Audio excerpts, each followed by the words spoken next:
Hi அஸ்லாம் அலைக்கும் welcome back. இன்னைக்கு ரொம்ப ரொம்ப ஹெல்த்தியான ஒரு ரெசிபி தான். என்ன அப்படின்னாக்கா சத்து மாவு கஞ்சி. இந்த சத்து மாவு கஞ்சி பார்த்தீங்கன்னா எல்லாருமே குடிக்கலாம். சின்ன பிள்ளையிலேருந்து பெரியவங்க வரைக்கும், வயசானவங்க வரைக்கும் இதை குடிக்கலாம். உடம்புக்கு ரொம்பவே நல்லது. அதுக்கு நான் என்னெல்லாம் எடுத்திருக்கேன் அப்படிங்கிறத வாங்க பார்க்கலாம். ஸோ நான் எடுத்திருக்க ஜாமான் எல்லாமே பார்த்தீங்கன்னா 100 கிராம் எடுத்திருக்கேன். நான் என்னெல்லாம் எடுத்திருக்கேன் அப்படிங்கிறத நான் உங்ககிட்ட சொல்கிறேன். தோலோட முழு உளுந்து இருக்குல்ல, அதுதான் எடுத்திருக்கேன். அதுக்கப்புறம் வந்து கோதுமை, கொள்ளு, பார்லி, ராகி, நிலக்கல்ல, பச்சைப்பயிறு, கருப்பு கொண்டக்கல்ல, சோயா பீன்ஸ், மோட்டா ரைஸ் எடுத்திருக்கேன். நட்ஸில் வந்து பாதாம், முந்திரி, வால்நட், பம்கின் சீட், அதுக்கப்புறம் வந்து ஏலக்காய் இதெல்லாம் எடுத்திருக்கேன். 2வது பிளேட்டில் என்னெல்லாம் இருக்குன்னு பார்க்கலாம்.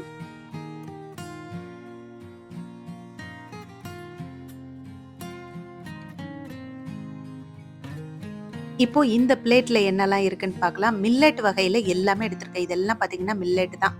உங்களுக்கு எதெல்லாம் தேவைப்படுதோ எல்லாமே எடுத்துக்கோங்க. அதுல வந்து சோளம் இருக்கு. அதுக்கப்புறம் ஜவ்வரிசி, காராமணி பயிறு எடுத்திருக்கேன்.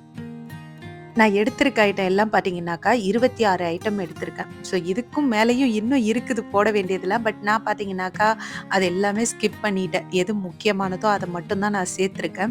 ஸோ இன்னும் சேர்த்தோம் அப்படின்னாக்கா இன்னும் வெயிட் அதிகமாக வரும் அப்படிங்கிறதுனால நான் வந்து போதும் அப்படின்னு விட்டாச்சு.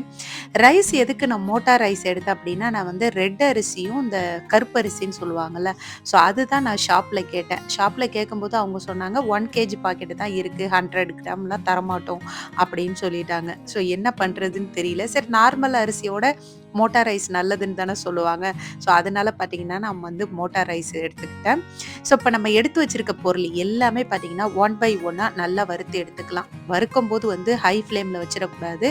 லோ ஃப்ளேமில் வச்சு கொஞ்சம் பொறுமையாக எல்லாமே நல்லா வறுத்து எடுத்துக்கணும். நான் ஒரு பாட்டில் தான் வறுத்துட்டு இருந்தேன். அதுக்கப்புறம் எனக்கு பொறுமை இல்லை. ஆக இது எவ்வளோ நேரம் வறுத்துட்டு இருக்கிறது அப்படிங்கிறதுனால 2 பாட் வச்சு 2 அடுப்புலையும் மாற்றி மாற்றி வந்து வறுத்துக்கிட்டேன். ரொம்ப நம்ம ஹையில் வச்சோம் அப்படின்னா கருகி போயிடும். அந்த அளவுக்கு வந்து அந்த சத்து மாவு கஞ்சி நம்ம காய்ச்சும் போது அந்த அளவுக்கு டேஸ்ட் இருக்காது.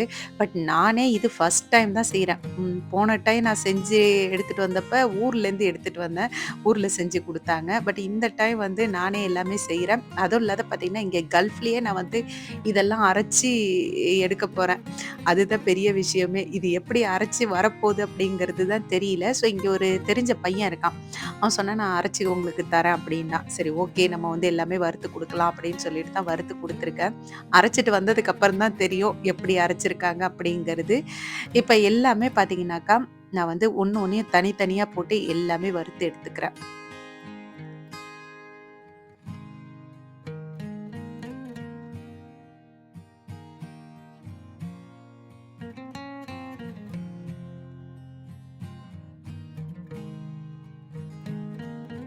இந்த சத்து மாவு மட்டும் நம்ம வந்து ரெடி பண்ணி எடுத்து வச்சுட்டோம்னா வச்சுக்கோங்களேன், நம்ம வந்து காலையில் பிரேக்ஃபாஸ்ட்டு செய்கிறது நமக்கு ரொம்பவே ஈஸியாக இருக்கும். நம்ம போட்டு தலையை பிச்சுட்டு நிற்க வேண்டாம், இன்னைக்கு என்ன பிரேக்ஃபாஸ்ட்டு செய்யறது அப்படின்னு சொல்லிட்டு.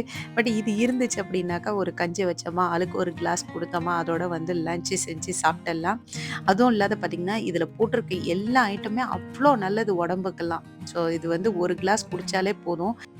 அன்னைக்கு ஃபுல்லா பார்த்தீங்கன்னா, நம்ம வந்து பூஸ்ட் குடிச்சா மாரியே இருக்கும். ரொம்பவே சூப்பரா இருக்கும். ஸோ எல்லாமே வறுத்துட்டு லாஸ்ட்டா பார்த்தீங்கன்னா, நட்ஸ மட்டும் எல்லாமே போட்டு வறுத்து எடுத்து வச்சுட்டேன். ஸோ இப்ப நான் வறுத்தது எல்லாமே பார்த்தீங்கன்னாக்கா, ஒரு பிளேட்ல கொட்டியாச்சு. ஸோ இது எல்லாமே நல்லா ஆற வைக்கணும். நல்லா ஆற வச்சுட்டு, இத வந்து அப்படியே வந்து நம்ம குடுத்து அரைச்சிட வேண்டியதான். அரைச்சிட்டு வந்ததுக்கப்புறம் எப்படி இருக்குன்னு நம்ம பார்க்கலாம். கண்டிப்பா நீங்க இந்த மாரி உங்க குழந்தைங்களுக்கு செஞ்சு குடுங்க. முழுசா யாருமே நம்ம பசங்கலாம் சாப்பிட மாட்டேங்கிறாங்க, நம்ம ஏதாவது செஞ்சு குடுத்தோம் அப்படின்னா. பட் இந்த மாரி வந்து நம்ம செஞ்சு குடுக்கும்போது, அவங்களுக்கு இப்படினாச்சும் உள்ள போதே அப்படிங்கிற ஒரு மனசு திருப்தியா இருக்கும் நமக்கு. கண்டிப்பா நீங்க வந்து ட்ரை பண்ணி பாருங்க. நான் அந்த மாரி ஊர்லேருந்து எடுத்துட்டு வந்திருந்தேன். அத பசங்க குடிச்சாங்க. அன்னைக்கே பார்த்தீங்கன்னா, வறுத்த அன்னைக்கே நான் அந்த பையன கூப்பிட்டு எடுத்துட்டு போய் அரைச்சுட்டு வந்துரு அப்படின்னு சொல்லிட்டேன். அவனும் எடுத்துட்டு போய் அரைச்சுட்டு வந்துட்டான். மாஷா மாஷாஅல்லா ரொம்பவே சூப்பரா அரைச்சு எடுத்துட்டு வந்தான்னு தான் சொல்லலாம். நல்ல நைஸாவும் அந்த ஸ்மெல்லு பார்த்தீங்கன்னா பயங்கரமா இருந்துச்சு. நம்ம இதில எல்லாமே சேர்த்துருக்கோமா, அந்த அளவுக்கு சூப்பரா இருந்துச்சு. இத எப்படி நம்ம வந்து சத்து மாவு கஞ்சி காய்ச்சலாம் அப்படிங்கிறதையும் நான் காமிக்கிறேன். ஸோ அதுக்கு பார்த்தீங்கன்னாக்கா, நம்ம அப்படியே அந்த இத வந்து ஓப்பன் பண்ணி எடுக்கக்கூடாது. இந்த மாரி ஒரு சின்ன டப்பால நம்ம வந்து எடுத்து வச்சுக்கணும் சத்து மாவு பவுடர. எடுத்து வச்சுட்டு அதுலேருந்து ஒரு 4 ஸ்பூன் வந்து நான் எடுத்திருக்கேன். நாங்க வந்து 4 பேருக்கு கஞ்சி காய்ச்சுறேன். ஸோ அதுக்காக 4 ஸ்பூன் எடுத்துட்டு ஃபர்ஸ்ட்டு தண்ணீல நல்லா மிக்ஸ் பண்ணிட்டு, அதுக்கப்புறம் உங்களுக்கு தேவையான பால் சேர்த்துக்கோங்க. பால் சேர்த்து நல்லா மிக்ஸ் பண்ணி, அடுப்புல வச்சு கைவிடாத நல்லா வந்து மிக்ஸ் பண்ணிட்டே இருக்கணும். நம்ம விட்டுட்டோம் அப்படின்னா ஒரு மாரி கட்டி கட்டியா ஆயிடும்ல. அதனால வந்து நல்லா மிக்ஸ் பண்ணிட்டே இருங்க. இதுல எதுவுமே நம்ம சேர்க்க வேணாம். ஜஸ்ட் கொஞ்சோண்டு உப்பும், அதுக்கப்புறம் நாட்டு சர்க்கரையும் சேர்த்துக்கோங்க.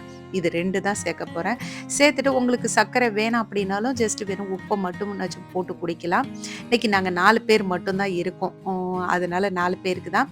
ஃபரான் குட்டிய பொறுத்த அளவுக்கு வந்து அவன் எந்த ஒரு நட்ஸுமே சாப்பிட மாட்டான். எதுவுமே பயிர் வகையிலயும் சரி, நட்ஸ்லயும் எதுவுமே சாப்பிட மாட்டான். பட் இது வந்து நான் ஹெல்த்தி ட்ரிங்க்ஸ் இது ரொம்பவே உடம்புக்கு நல்லது. இதுதான் நீ குடிக்கணும் அப்படின்னு சொன்னேன். அதனால வந்து இத குடிப்பான். போன டைம் நான் அரைச்சுட்டு வந்ததுனால குடிச்சதுனால சரி ஓகே. அவனுக்கும் குடுக்கறதுக்கு நமக்கு ஈஸியா இருக்கு அப்படிங்கிறதுனால, இப்ப அவனுக்கும் சேர்த்து தான் நான் வந்து செஞ்சிருக்கேன். அப்படி இல்லன்னா அவனுக்கு தனியா நம்ம வந்து பிரேக்ஃபாஸ்ட் செய்ற மாரி இருக்கும். இப்ப வந்து நல்லா சத்து மாவு கஞ்சி காய்ச்சி கிளாஸ்லயும் ஊத்தியாச்சு. ஸோ ஆளுக்கு ஒரு கிளாஸ் குடிச்சோம்னு வச்சுக்கோங்க, சூப்பரா இருக்கும். கண்டிப்பா நீங்களும் அந்த மாரி செஞ்சு பார்த்துட்டு உங்களோட ஃபீட்பேக்கையும் சொல்லுங்க. இந்த வீடியோ பாய். உங்களுக்கு பிடிச்சிருந்தா லைக் பண்ணுங்க, ஷேர் பண்ணுங்க, சப்ஸ்கிரைப் பண்ணுங்க, மறக்காம பெல் பட்டனை கிளிக் பண்ணுங்க. பை.